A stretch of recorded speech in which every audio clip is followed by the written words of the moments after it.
Good afternoon. This is John Rizza here, small acreage management specialist on the Western Slope. We're about to get started here with our presentation. Before we get going, if you're unfamiliar with the webinar situation we have here, I just want to point everybody to the lower left-hand corner. You can take a look at the chat box and go ahead and type those questions in for Darren, and he's probably going to wait till the end to field those questions or during a good break when he's going through his presentation here. So let's go ahead and pull up the poll questions and get an idea of some of your knowledge of the subject matter that we're going to be discussing today on herbicide carryover, and then understanding what to actually do with your garden in the fall. We all know we got to get it ready to put to bed, if you will, before the season comes up. And then if you wouldn't mind letting us know how you heard about this webinar, that'd be useful as well. So we'll give you a minute or so to take care of those poll questions. And looks like we got just a few people online. I'm sure there'll be some folks here getting on board here before too long, but we don't want to wait too long here. So Darren will introduce you and get you going here. And if you need anything from me, just let me know, and we'll look forward to answering some questions as we finish up the presentation.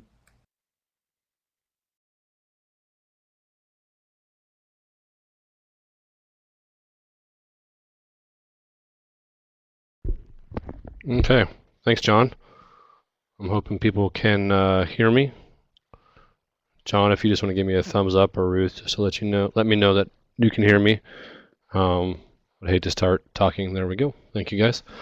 So my name is Darren Parmenter. I'm an extension agent down here in La Plata County, which most of you all know is the Durango area, southwest corner of the state. And we got two topics today. The first one is going to be the primary topic, which is this herbicide carryover issue that we see quite a bit down here. I'm sure plenty of you have also seen some of these issues with these herbicides carryover and how they are getting into our gardens and our cropping systems. And then the second part, which will be a little bit shorter, is the topic of fall care. So, like it or not, we're about ready to roll into fall. Our temperatures down here finally started to get below 50 at night, which makes sleeping easier, but it doesn't always foretell the ominous fall, and the first frost is coming. I'm sure some people have already had a fall frost, or at least something pretty close to freezing. And we'll just kind of give you some simple tips on how we deal with the garden. And the way that I'm going to do it is going to be kind of this first part. Again, the carryover, we can take some questions as we transition, and then we can do some questions at the end for all topics. So this is a photo that we just took out of a garden. It's actually in a grow dome or a greenhouse just down here in southwest Colorado. Some folks called in and said they're seeing some significant issues with their tomato plants. And this is not the first time I've seen this. And I'm by no means am I a weed scientist, or I'm not a chemical guy, or I'm not a raw organic guy or anything like that. It's just we keep seeing issues coming up with what's wrong with my tomato, what's wrong with my potato, what's wrong with my pepper. And to be honest, we have a pretty strong gardening community down here, and I get, a couple hundred phone calls or emails or samples brought into my office every year with this issue. We'll talk about what it resembles. It kind of has, sometimes it looks like a curly top virus, a beet curly top virus, which is transmitted by leafhoppers. We just don't have a whole lot of leafhoppers here in this section of the world because of our elevation and our cold winters, but we've done some testing for beet curly top virus on these, and actually almost all the viruses that affect our solanaceous crops, and they've all come back negative. So for most of these, we can rule out this beet curly top virus. And so we started looking at this issue potentially with herbicide carryover. And here's just one more photo. This is on potatoes. And again, you can see some of these very typical symptoms. Let me grab my pointer. So these symptoms we can see, so a lot of the times we get this new growth. And we'll talk about all the different symptoms here in a bit. But we see this new growth. It just starts to curl, starts to cup, starts to twist and do some pretty fun things. But we don't always know what it is, and that's always this challenge in this whole plant diagnostic process, is you don't always know what you're dealing with. So we kind of started to read up on herbicide carryover and the issues that are associated with it, and kind of became a little bit evident that this could be the cause of our problems. And I'm not saying it's the cause of every single sample and every single phone call that comes into my office, but it has the potential of being, a significant number of those. Again, here's more symptoms we see on potatoes. A little bit more predominant. We see that pigtailing of the new leaves. Everything's coming out twisted and twirled, and it gets a little bit challenging to try to grow when all your new growth is starting to die back. We have seen plants come out of this. We have seen plants kind of push through, which is why we also were able to rule out viruses, because once a plant gets a virus, it has that virus. Nothing's going to change. It's going to have that virus throughout its entire life cycle. With herbicides, maybe you can push through with this, and again, we'll talk about some remediation stuff as well, but these herbicides are pretty effective as herbicides. So they can take your plant out. If they're in lower dosages, your plant will show symptoms, but maybe come through and will give you a fruit or a tuber. So what is herbicide carryover? And there's certain classes of herbicides, and in these next couple slides, I'll give you all the different classifications. Can end up somehow in the garden through different mechanisms and different pathways. The crops that we seem to see a lot of issues with are solanaceous crops. So for us as gardeners, that's going to be our tomato, our potato, our peppers, and our eggplant. The Fabaceae family, so this is the peas and the beans, and then some plants in the Asteraceae family.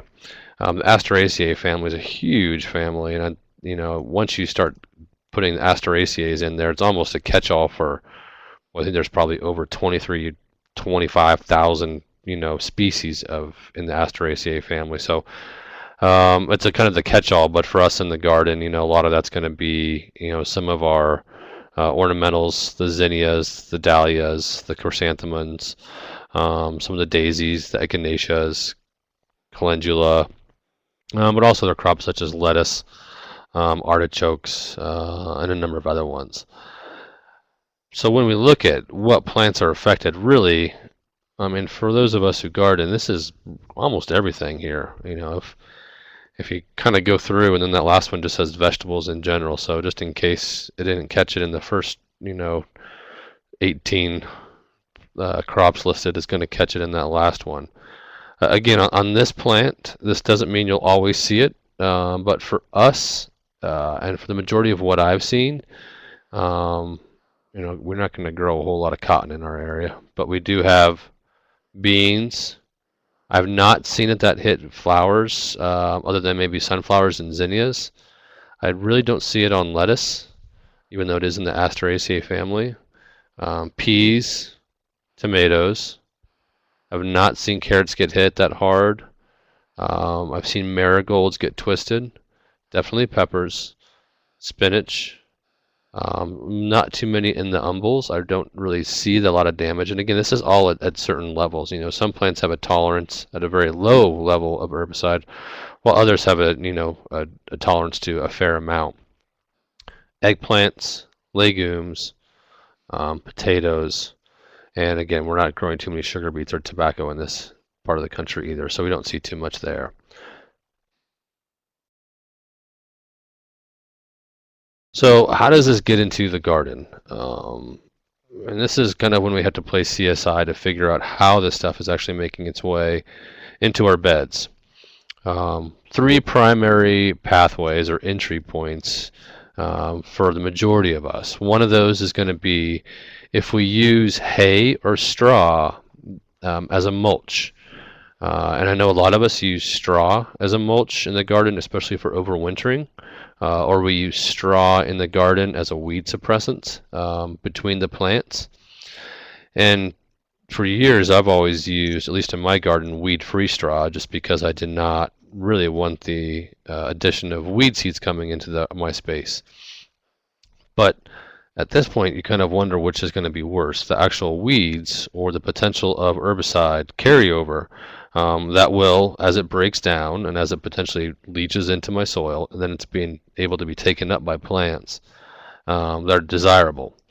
So I don't know which one is going to be the better of the two choices. At this point, I'm not using any weed-free straw or straw at all in my garden, just because I do get nervous about this herbicide carryover. The second would be either hay or grass that's been treated with the herbicide and then fed to the livestock. Um, and then we take that byproduct of manure and then we put it into our vegetable beds. To me, this is probably the number one pathway of the herbicide getting into our garden space. Down here in La Plata County, we have a lot of horses. And horses, as we all know, produce a lot of manure. And these stables or horse owners want to get rid of that as much as possible. They don't really want these huge piles of manure sitting in their stables. They don't want these things, taking up space or whatever. So and a lot of times they'll offer it for free. And if it's free and you're a gardener, then by golly, it's got to be good stuff. But we don't know what that horse has been fed all the time. We don't know where that horse is pastured at. We don't know how that stable or that horse owner managed that manure pile.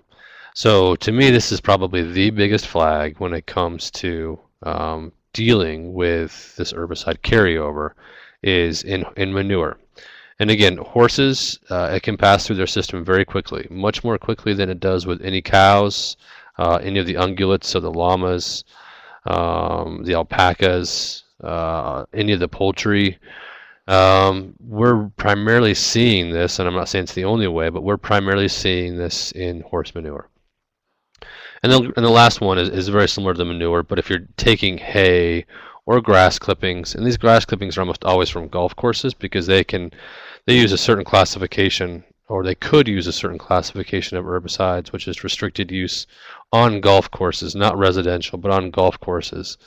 And then if you wanted to use our grass clippings, that would be a potential entry point into your garden. But a lot of us will just add straw or hay or bedding or manure and put it into our compost pile. And while we all think we can have a really nice compost pile every year, sometimes it can be a challenge to get our compost up to a certain temperature. That temperature is usually 140 to 145 degrees to help break down this process or help break down the herbicide itself. So what are the classifications? You always never know how these things kind of come up. It's always different. So here's the three classifications of herbicides. The first is the aminopyralids. The second is the picloram, and the third is the clopralids. These three are and have been identified through both the industry as well as through research as being three that have a long-lasting effect or don't degrade that quickly or are effective as herbicides because they do have some lasting effects for weeds. For the majority of us, and again, every region is going to be different, but this is one of our primary herbicides that we use in grass hay production or in pasture management to kill broadleaf weeds. And these are all, the ones that will kill broadleaf weeds. And I am not a weed guy. We have a weed scientist in our county and a weed manager, and they deal primarily with any of the product or herbicides.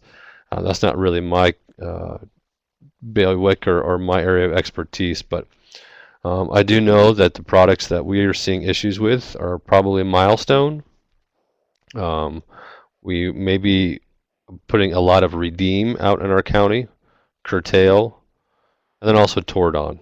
These are our primary herbicides in the La Plata County area that we use to kill broadleaf weeds.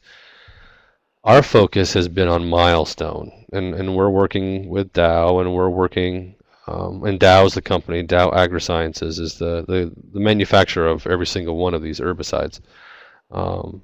So they know what's going on for sure. But Milestone is going to be the one that we tend to focus on, again, just because our grass hay and our horse pasture or any of our pasture management folks tend to use. It's a very effective herbicide. You have to use very low amounts. It's what I think it's like 3 to 5 ounces per acre. It's a relatively safe product for the applicator. It's not restricted use. It's available over the counter. And while it is very expensive, at 3 to 5 ounces per acre, you can actually have a lot of product, or not much product will go a long way, which is, again, that can be a good thing. So there's definitely a number of different products that we have to be somewhat concerned about when it comes to this carryover potential. And why is this happening? So again, the appeal of this herbicide is that they can persist. They can persist in the soil for a little while, so the plant has the ability to take the herbicide up. It's a slower decomposition during what we call an anaerobic microbial action. So if all things are normal and you have this microbial action going on and there's some oxygen in your soil, it is a relatively slow decomposition rate. But once we have these piles, if it's a manure pile or a compost pile, or even a hay bale, if you have a straw hay bale that just is sitting, relatively low oxygen, so now we're pushing that anaerobic potential, you may get this persistence in years. And I have not found a lot of research on how long it has persisted. Now, there's plenty of anecdotal information and evidence out there that indicates some of these things can be lasting for years. And then again, that's just, and we go to the third one, is just straight manure. So again, the crop passes through the system quickly. This grass that may have been treated, it still has some activity into it. Really, when we look at the horse, man, they're eating and pooping at the same time, it seems like. So this herbicide can pass right through this horse. It doesn't seem to be taken up into the tissue of the horse or into the tissue of any animal, but it does pass through into the manure. And then, again, depending on our composting techniques, and not all of us have the best composting techniques, the herbicides can persist for several years. How do they break down? And again, the companies that develop these products, they look at the breakdown and what we call essentially a half-life. And how they break down is primarily through 4 different mechanisms that work all together. One is light, so sunlight will break this process or deactivate the herbicide. Heat, moisture, and soil microbes. Now, for us in Colorado, we definitely have the light, and depending on your site, you probably have some soil microbial activity. But we don't always have the moisture. A year like this, in certain parts of the state, we have had very little moisture to help this herbicide breakdown. We don't always have the continual heat. Our heat tends to fluctuate high in the day, and then we tend to drop considerably at night. And again, this half-life, it can be very variable based on your microclimate and based on your soil type and based on your soil microbial activity. But they're looking at usually an average of about 30 to 35 days as the half-life of, we'll just essentially say, milestone or the aminopyrrolid classification. But if those conditions aren't ideal, then yeah, again, we're back to several years for these things to become deactivated. And if you actually read the label, which is the number one thing that we recommend people to do, you will see that there's a rotation restriction, which means that if you have a field in pasture grass and you applied milestone this year, in the summer of 2013, then there's a crop rotation restriction that if you want to take that land out of pasture and turn it into a vegetable garden, the recommended, and actually on the label recommended, is 12 months before vegetables can be planted in that treated land. Again, so that's their restriction of 12 months. It doesn't mean it's going to take 12 months. It doesn't mean it'll take more than 12 months for that product to be deactivated. But the label itself is telling you that there is a risk involved, a high risk involved with putting vegetables in not too soon after you apply this product to a field.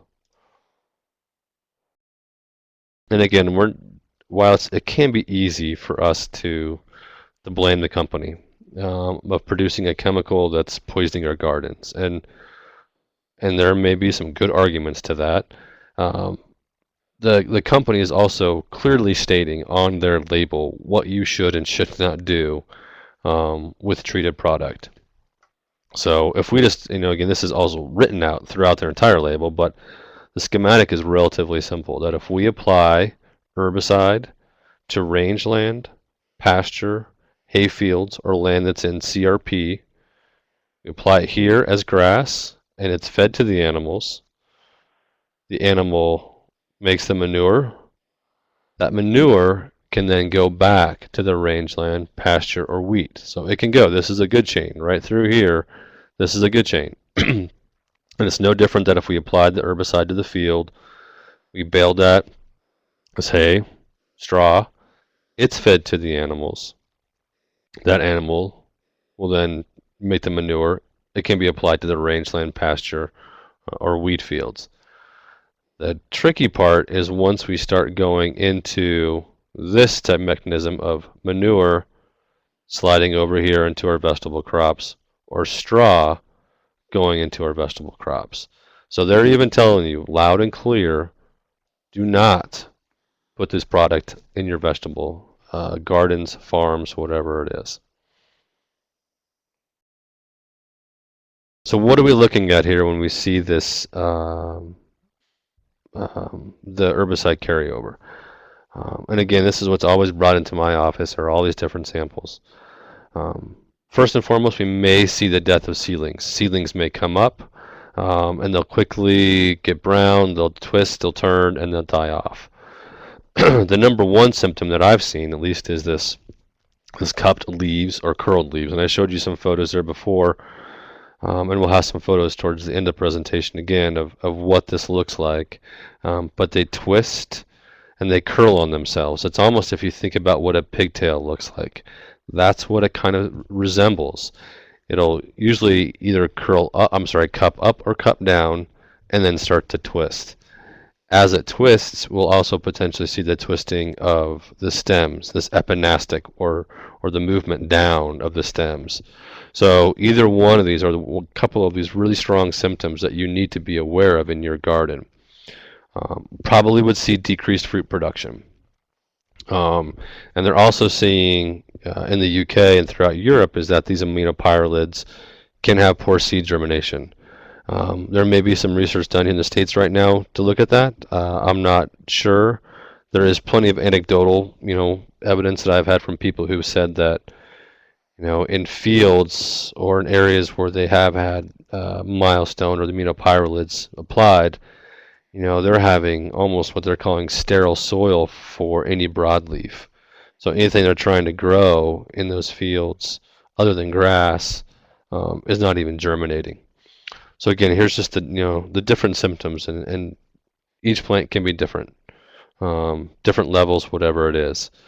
And one of our concerns is that, okay, so certain crops, can exhibit these symptoms more than other.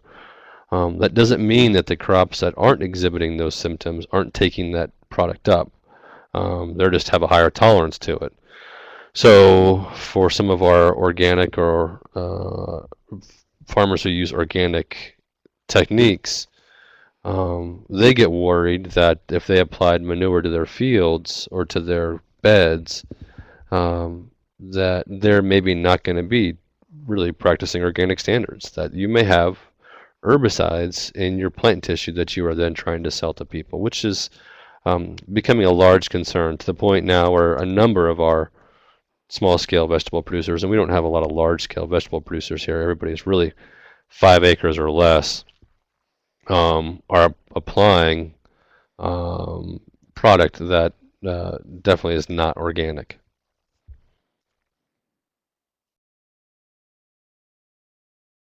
So how do we reduce crop damage? And this is what everybody wants to hear. All right, how do I get rid of it? And I don't always have the best answer. Again, the number one thing we can do is not just you as an applicator, but the folks who are applying herbicides to their grass fields to combat or to suppress or kill or broadleaf weeds, is just to read the herbicide label. These precautions, and again, we saw the schematic, the cartoon, they're all pretty well defined. And again, an herbicide label can be a little daunting. It can be a little overwhelming. It can almost get too scientific for a lot of folks. But it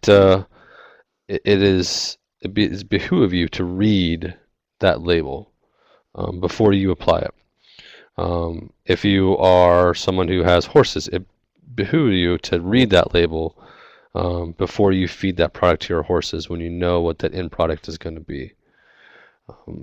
Our job as Extension is the second one, is that we need to make people aware of this potential indirect effect of herbicides in the garden. That's our role.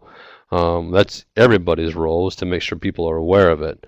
I'm not trying to scare people away from gardening or from using manure or spraying herbicides, but if we just know that there's this process that we have to be aware of, it may help reduce the number of cases we get with herbicide carryover.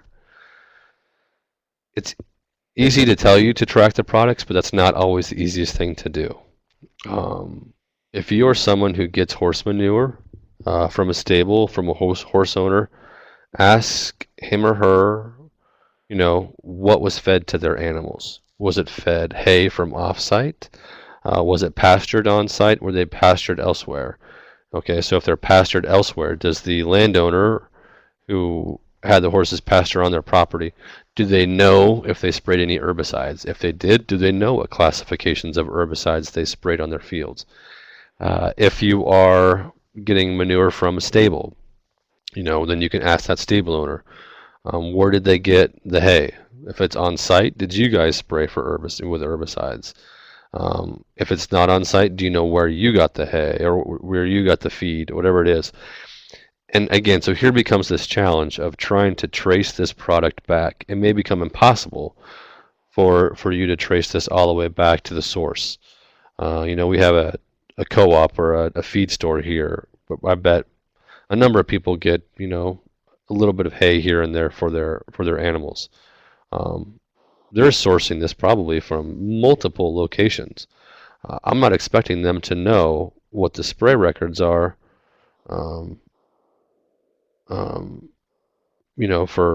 for every single person that sends them hay or straw. So it can be a challenge.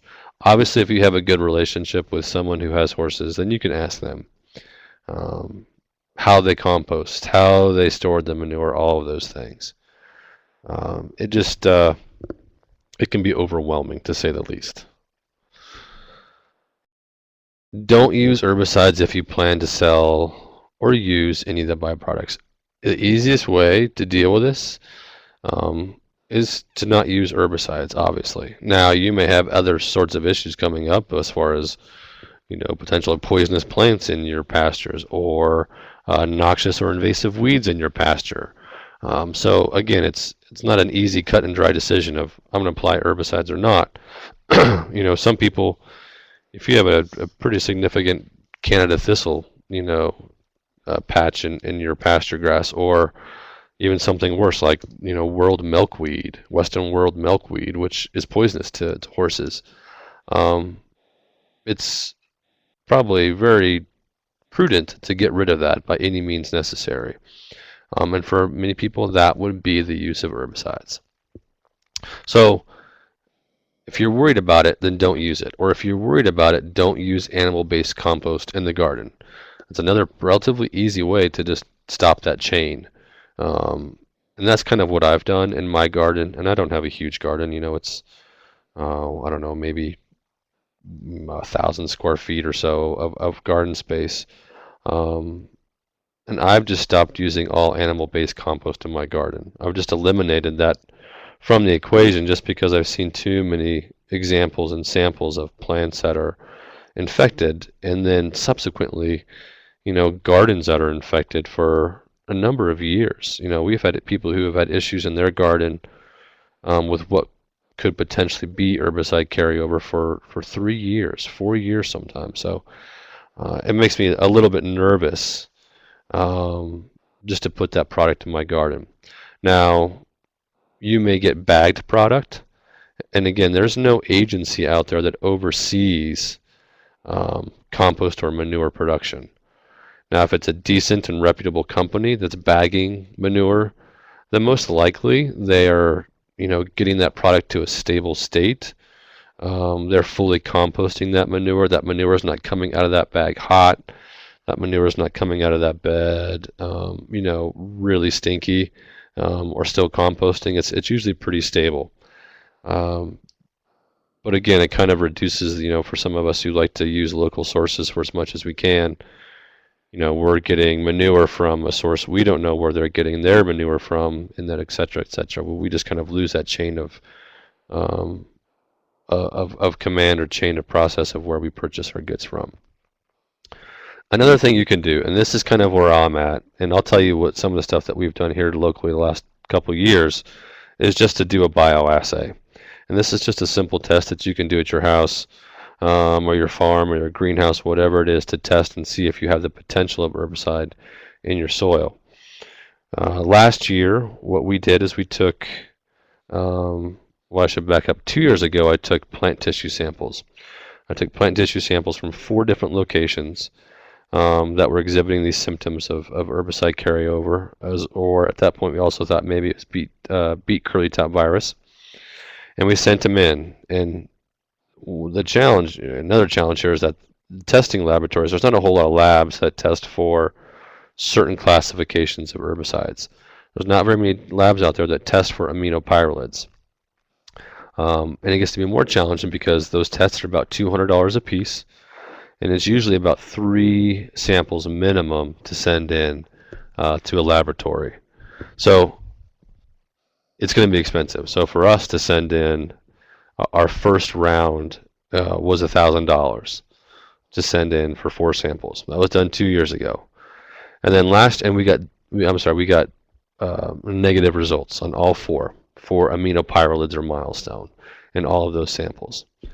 Now that could be handling error. It could be that it wasn't the best time to test. I don't know. It could be that there was no herbicide in there whatsoever.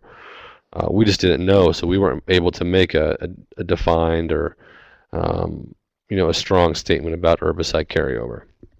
So what we did last year, along with Fort Lewis College down here in Durango, is we set up a controlled experiment where we had soil from 3 different locations, as well as a control, which was just a pasteurized soil mix.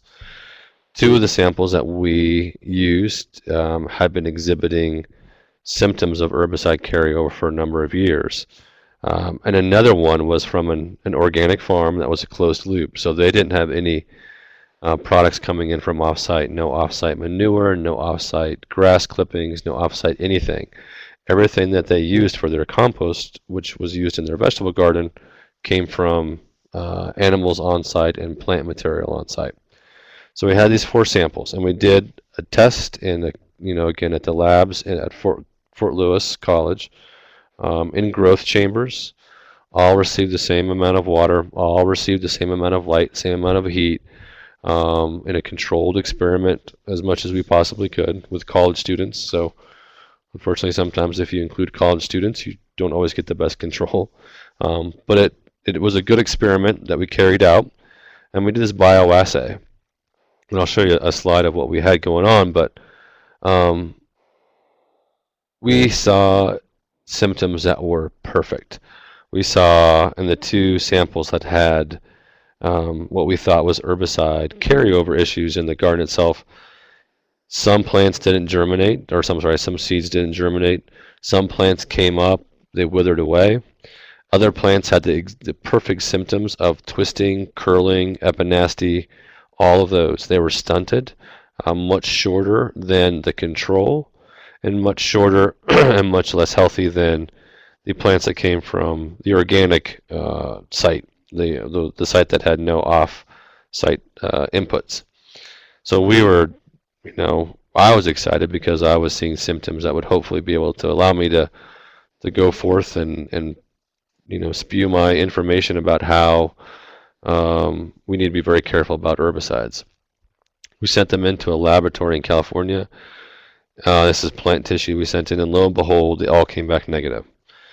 So again, these all came back negative for aminopyralids, which meant that I could not really, go out and tell everybody that this is the problem. Now, a number of universities and a number of extension offices around the country have seen this, and they've been able to prove it, that that's the carryover. But for me, I didn't have any first-hand evidence in our area that this is the issue we were dealing with. So we did this, again, so here's the bioassay steps, and I'm not going to go through all these, but something very simple that you can do at your house. And you could do it now, you can do it in the middle of winter, whenever you want to do it. But all you'll need is this test material, so the stuff in question. You'll need potting mix as your control. Some sort of plastic pot or a pot in general that's washed and cleaned, so you can try to eliminate any other outside factors that could create potentially similar symptoms. And then what we just say is pea or bean seed, because as you remember, the legumes are very susceptible to herbicides. Plus, they have a pretty quick and a pretty easy and high rate of germination. So they're a good one for us to use as the guinea pig here. So we just fill up the control pots. That's the ones with potting mix. Try to do more than one if you have the space. Get your test pots and label those pots. Again, so you're going to put that soil mix, or I'm sorry, the topsoil or the garden soil into these pots, and you're going to put 3 seeds in each pot. Pretty simple. This is going to be inside, kitchen counter, sunny window, greenhouse, sunroom, whatever it is. And then we're growing these plants. If you have the space, don't put all your control in one aisle or one row, and then all your affected or potentially affected plants in another one. Try to randomize it as much as you possibly can. And again, so here's just the steps that kind of made it a little bit funky here, and I apologize for its formatting. But what you're going to do is you're going to grow them out, and you're going to evaluate that plant growth. If you start to see that twisting and turning, if you start to see that epinasty, if you start to see poor germination, then all it's going to be is a red flag for you that you may not want to plant susceptible crops in that soil. Again, there's some crops that we have not seen as susceptible. It doesn't mean it's not taking it up, but they're not as susceptible. I don't see a whole lot of root crop damage other than the potatoes. Obviously, the corn, onions, garlic, shallots, leeks, the grasses will not be affected by this herbicide. And so here's just kind of one of some of our samples. So these are all taken from the samples I'm showing you here. So C is from what we were suspecting as a infected soil or herbicide carryover in a soil. And this is a B, and these are 2 C's. So these are all 4 of these are from what we're seeing is an infected soil. So again, just perfect symptoms, just this curling and twisting of new growth, twirling and pigtailing of the new growth here. Start to see some cupping on the peas, and then just again the overall death of the plant very quickly. But unfortunately, like I said, none of these came back positive. So we did a test again this year. We had a homeowner from that first slide I showed you, that is growing in a controlled environment. They brought in a lot of manure to mix with their topsoil in these raised beds inside a greenhouse. And they saw symptomatic effects on tomatoes, potatoes, and peppers.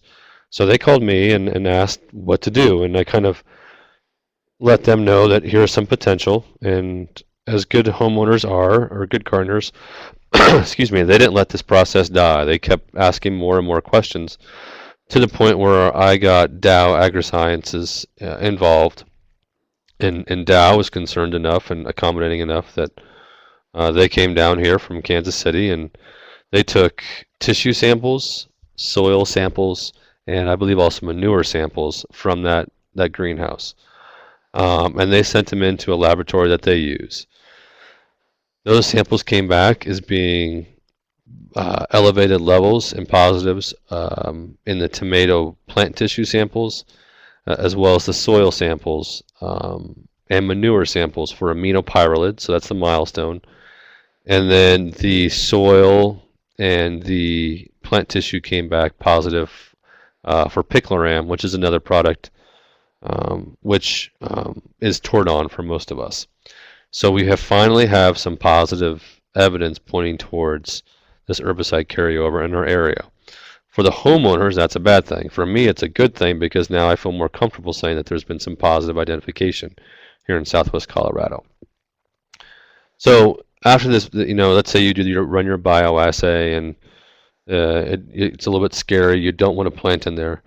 There is maybe some ways to do this remediation. And again, this isn't something that is been a whole lot of science behind it. I'm sure there's some universities looking at this. I just haven't had the ability to try to find some of this, research-based information. But as I said before, this soil microbial activity helps this process along. So if we can create a situation where we have high soil microbial activity, I think we would obviously, be better off. In general, we'll be better off, but also for this breakdown of the herbicide itself. Soil temperatures ranging from 80 to 100 are ideal, but these microbes will continue to feed down to 50 degrees Fahrenheit. That's not as active, but they will continue to feed really up until a couple hard frosts in the fall, and then they'll start feeding again pretty heavily throughout the springtime. We don't want to drench the soils, but if we can keep them moist, it's ideal again because of this microbial activity. If we remove oxygen, so if you think about that soil profile, there's that space between soil beds or clods, whatever you want to call them, that holds either air or oxygen or water. If we flood those spaces with water, then we reduce the potential for those spaces to also have oxygen, or it becomes anaerobic. We don't want anaerobic conditions in our soil ever, but definitely not for soil microbes. And then once we get our compost, tilling that into that soil, especially in the springtime, or even in the fall, whichever one you want to do it, that will mix that native soil microorganisms into that soil, and it'll help break down that process even quicker. I think these are great techniques for remediation if you do feel like you have this carryover issue. Again, keep that soil aerated. We're not huge fans of tillage all the time, but tillage once or twice a year may be needed in these situations to keep that soil aerated. And I think that we could also maybe look at some of these cover crops. Again, research is probably starting to look at different cover crops and how they remediate a situation. We see this in kind of, heavy metal remediation, mining remediation, that certain crops can take up certain chemicals or certain metals, and then we'll take that crop and dispose of it. So cover crops may be a way to take that up. Winter rye, a very common cover crop that we can use here, a great cover crop, can take that product up. If we do take that product up, obviously we don't want to take that product and turn it back into the soil. So we'll remove it. So again, any way that we can pull this product out of that soil, the better. Again, so here's just 4 different,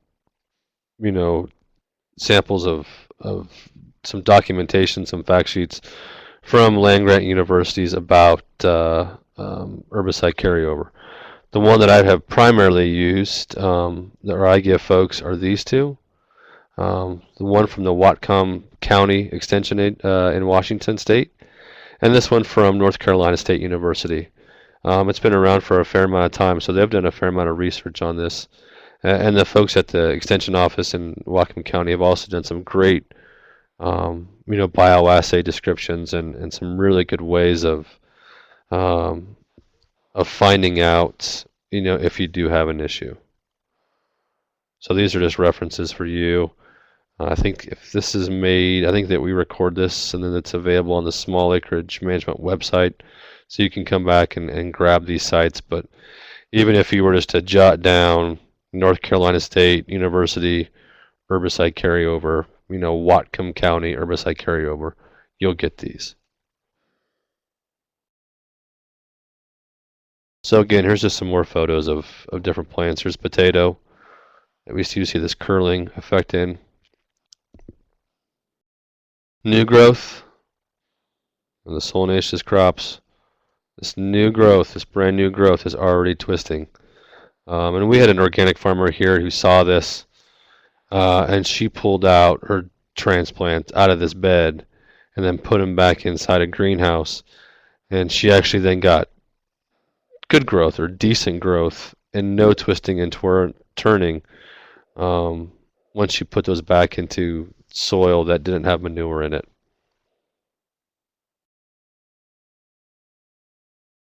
More of that twisting. It really does. It's almost like a fiddleneck fern here. If you look at some of these, and I'm sure it's hard to see in everybody's different computers, but this fiddling of our new growth. You may see this plant come out of this, and we've seen that. We've seen plants come out of it.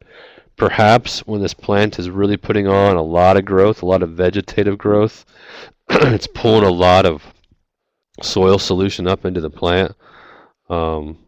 We're starting to potentially see this effect in earnest. But then as it starts to put on flower and fruit, we don't always see the same effect. We start to see these plants these leaves unfurl and untwist, and the plant can come out of it, which again pointed us more towards herbicide or something abiotic rather than a biotic disease or virus. Tomato.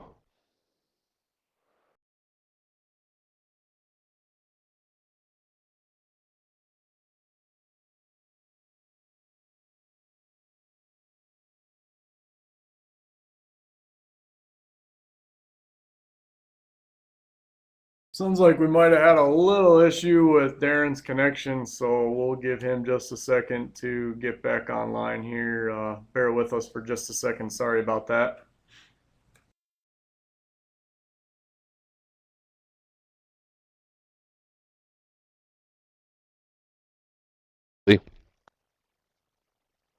Whoa, I just dropped out. Am I back in? We got you back, Darren. Sorry about that. That's your fault. Just kidding. Okay. So here's again sunflower, and you can really start to see this twisting and cupping of the leaves on this young sunflower. All that new growth just gets hammered. Spinach. Again, the new younger growth at the base of the spinach plant that's coming up is the one that we're seeing the effects on.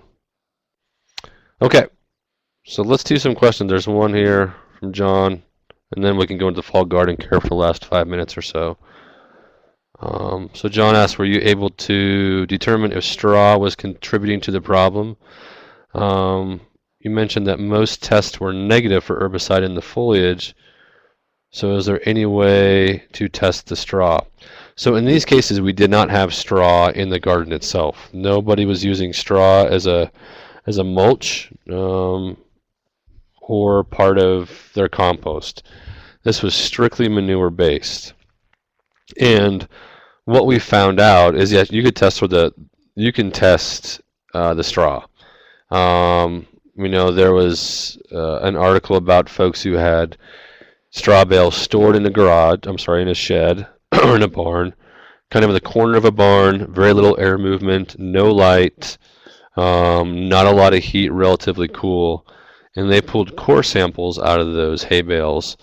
And even after 5 years, they found herbicide activity within the hay bale itself.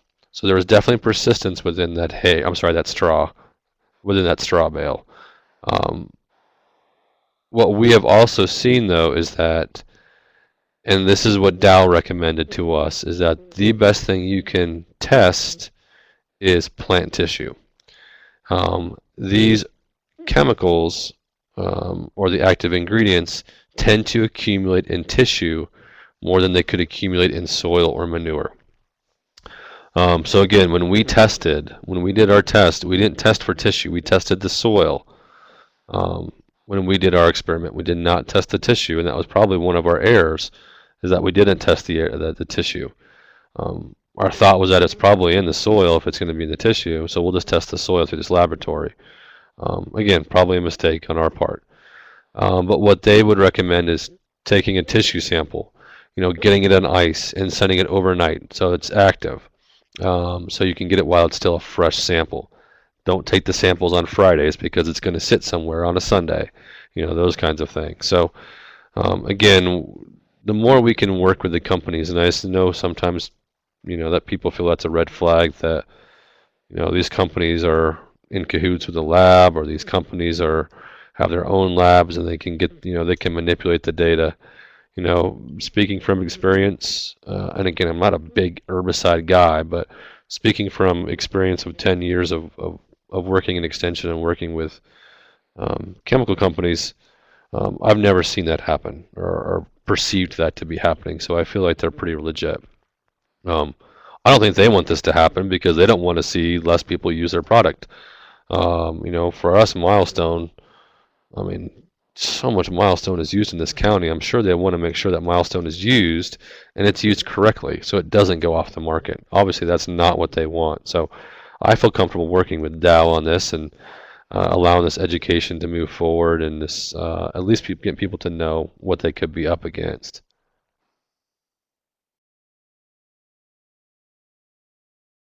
Is there any other questions?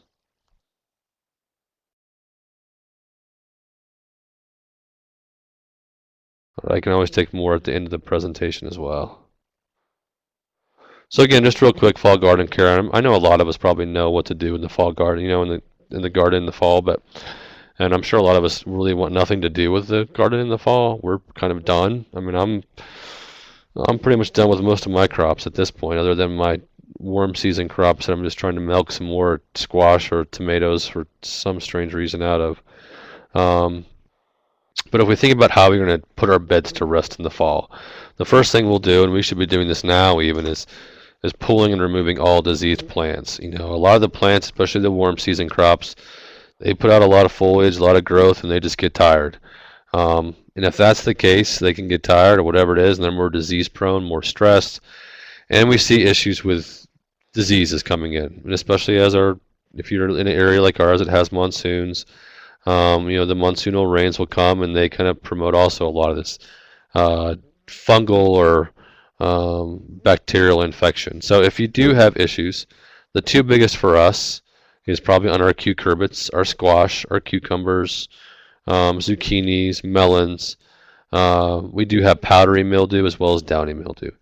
This photo on the lower right is a powdery mildew that's got into some winter squash somewhere in the area, and again, my cucumbers right now are getting hammered by powdery mildew, and I'm just trying to get a couple more cukes for pickling, and then I'm going to pull those plants. And I'm going to pull them, and I'm not going to compost them. I'm not the world's best composter. I'm not getting my compost pile up to 145 degrees on 3 or 4 occasions. It's just not going to happen. So I take those plants, I bag them, and I landfill them. So those plants, unfortunately, don't reach the compost pile for me. The same can be said with the early blight on the solanaceous crops. So this is the tomatoes, sometimes the potatoes and peppers, but this photo here on the lower left is the perfect example of early blight, where you get these concentric circles, these dark concentric circles here in the middle, brown spot, surrounded by this yellow halo. So again, if I see these on the plant, I'm removing them. I'm removing them if they fall to the ground and they're being bagged and landfilled. They're not being composted. So you're going to get all of those plants out of the garden. The next thing you'll move to are any of the beds that you don't see infection with. You can either take that crop residue. Let's say it's a cabbage plant. That's a tremendous amount of crop residue there that you may not want to deal with in that bed for it to compost in sight. If that's the case, it's going to go into the compost pile. It's probably going to compost and break down faster there than it will just in the garden bed. But if you want to leave stuff in the garden bed, I just recommend kind of breaking it up with a spade, knife, whatever it is, shovel, pick, and just kind of breaking it up, because the finer it is, the faster it's going to decompose.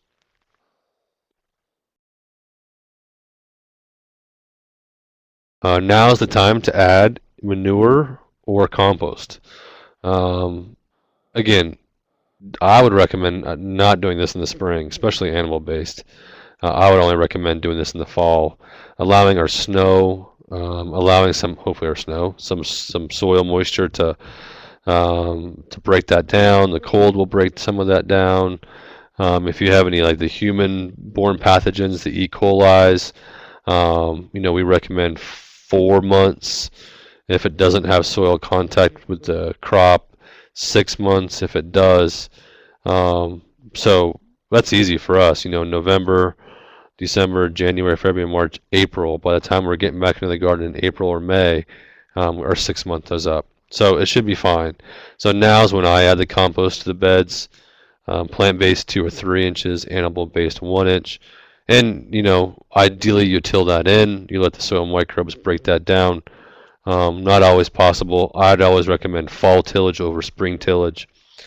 Again, spring tillage, with our clay soils and our erratic spring, you just don't know if the soil is going to be workable with a tiller. If you get into a garden and it's too wet and you get in there with a tiller, you're going to create all sorts of havoc in that space. And then, I don't know how many of you have done what we call sheet composting. Any of these things, soil lasagna, and that's kind of what we do with the kids in the kids' garden. Is what we call the soil lasagna, and this is just a recipe that I've taken from a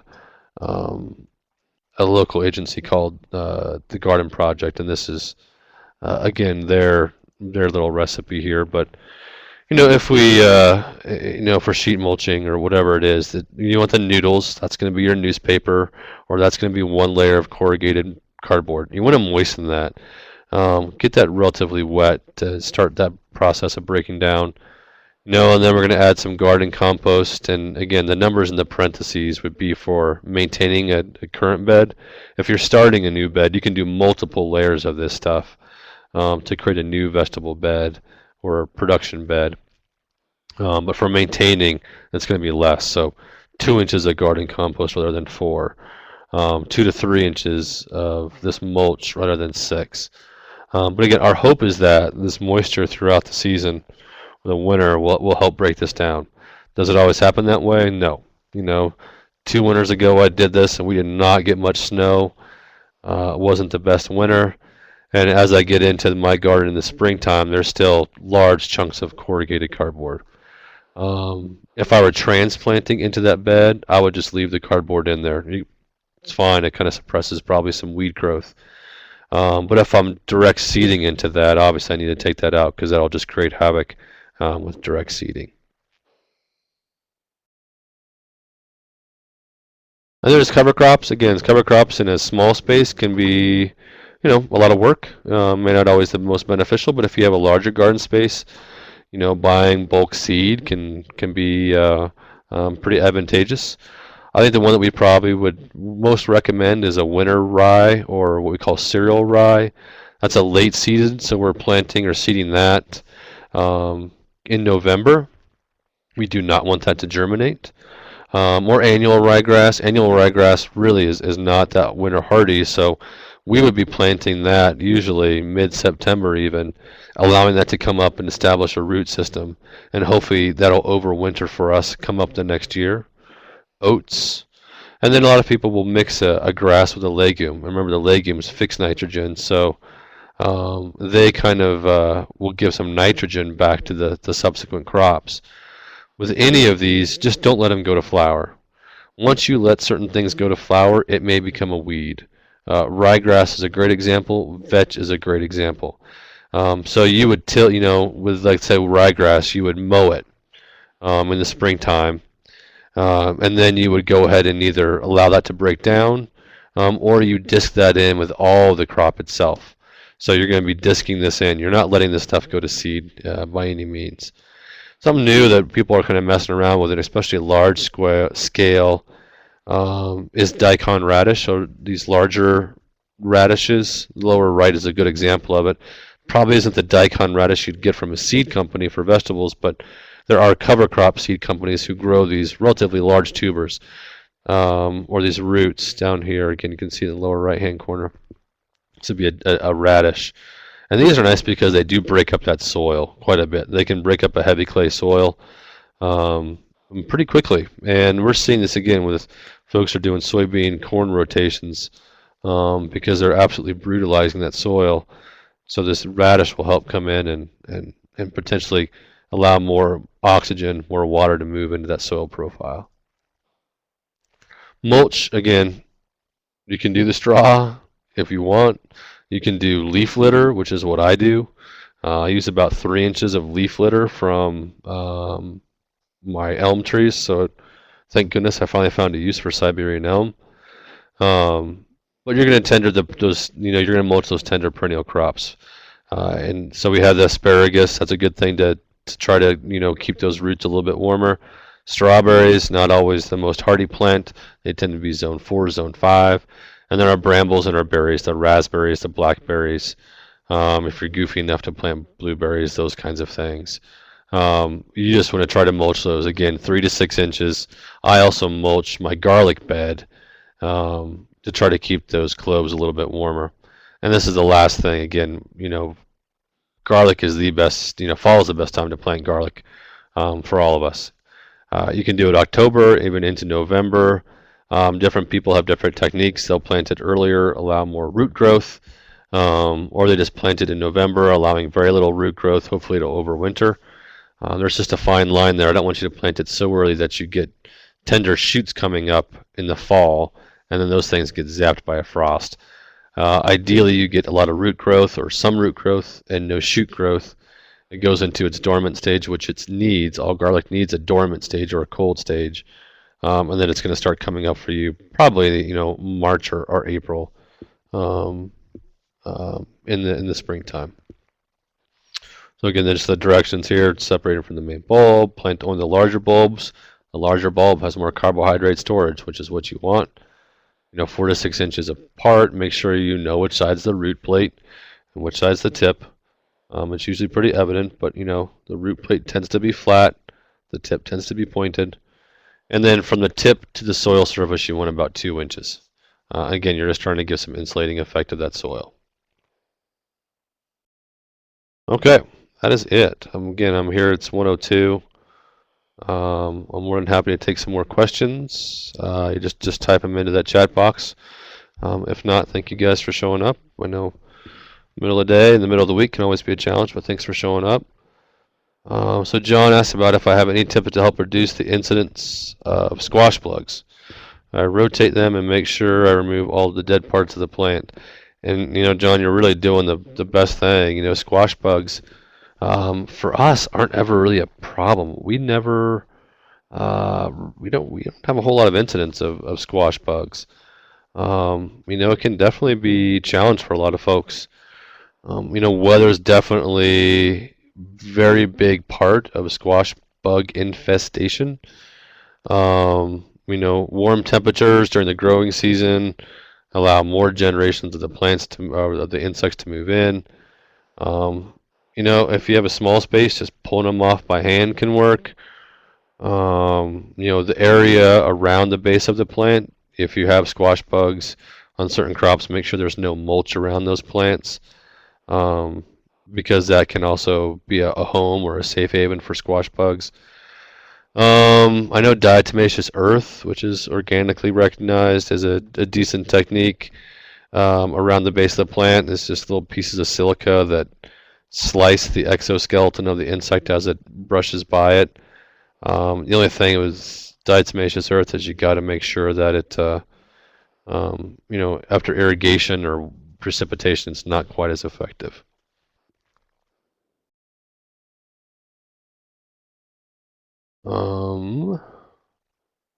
So Lynn, have you seen any herbicide carryover in trees such as crabapple and maples?